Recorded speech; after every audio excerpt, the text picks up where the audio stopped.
So there's a lot of news about Virginia and Donald Trump confirming this woman, who is also not here no longer, and had a dead man switch. And with all this news coming out with Trump and Mar-a-Lago and admitting this, I want you guys to hear the video of her dead man switch. Listen carefully. R.I.P. If you're watching this, it means they got me. My dead man switch activated automatically after I missed 2 scheduled check-ins. I had it set up months ago because I knew this day was coming. I did not die by accident. I was murdered to keep their secrets buried. My name is Virginia Louise Giuffre. I was one of Jeffrey Epstein's victims. I survived Little St. James, but survival came at a price. I saw too much, knew too much, and now they've silenced me. But it's too late for them. They thought killing me would bury their secrets, but this video is going to a few organizations I trust, ones that have been exposing the truth for decades. You know who you are. It's your job to continue this fight. I was 16 when they reeled me in. I worked at Mar-a-Lago, folding towels, cleaning lockers.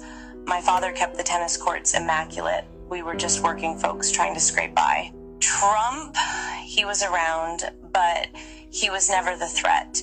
The real predator was Ghislaine Maxwell, prim and proper, smiling, promising to teach me massage therapy at the Pink Mansion in Palm Beach. I had no idea I was being fed into a nightmare machine. Epstein's Island was hell disguised as paradise. You've heard some names linked to him, but those are just the sacrificial pawns. The real players, the ones they've protected at all costs, are still hiding in plain sight. I'll name 2 now. The first, a former U.S. president, Barack Obama. I believe that. Publicly, he's revered. Privately, he was one of the worst. He wasn't there for the girls, he was there for the island boys. Young boys, trafficked and groomed. I saw him more times than I can count, always without his Secret Service detail, sometimes with his Hollywood friends, George Clooney and Tom Hanks. I still have nightmares about them, arrogant and drunk on power, slinking into the cabanas with kids barely out of childhood. The second, Bill Gates, the billionaire philanthropist, loved by the media, hailed as a savior.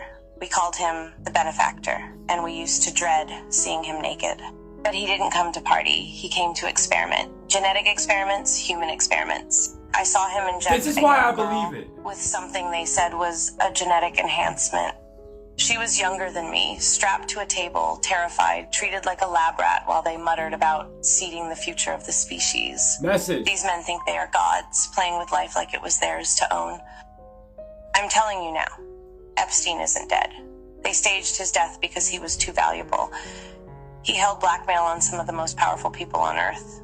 Files, videos, confessions. They couldn't risk him talking, but they also couldn't risk him gone, so they hid him. Stashed him under the protection of the same elite who once paid him to supply them with flesh. I believe everything that this woman is saying for a simple fact when you start looking at the evidence and looking at the people who were at that island. What the fuck does Stephen Hawking have anything remotely to do with the narrative that they've propagated to us to go to St. James Island?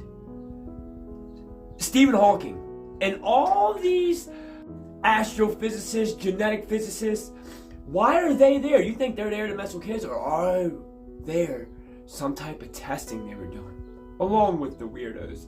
But when she talks, and for all the independent journalists that have done their own investigations to this topic, it aligns with what she says.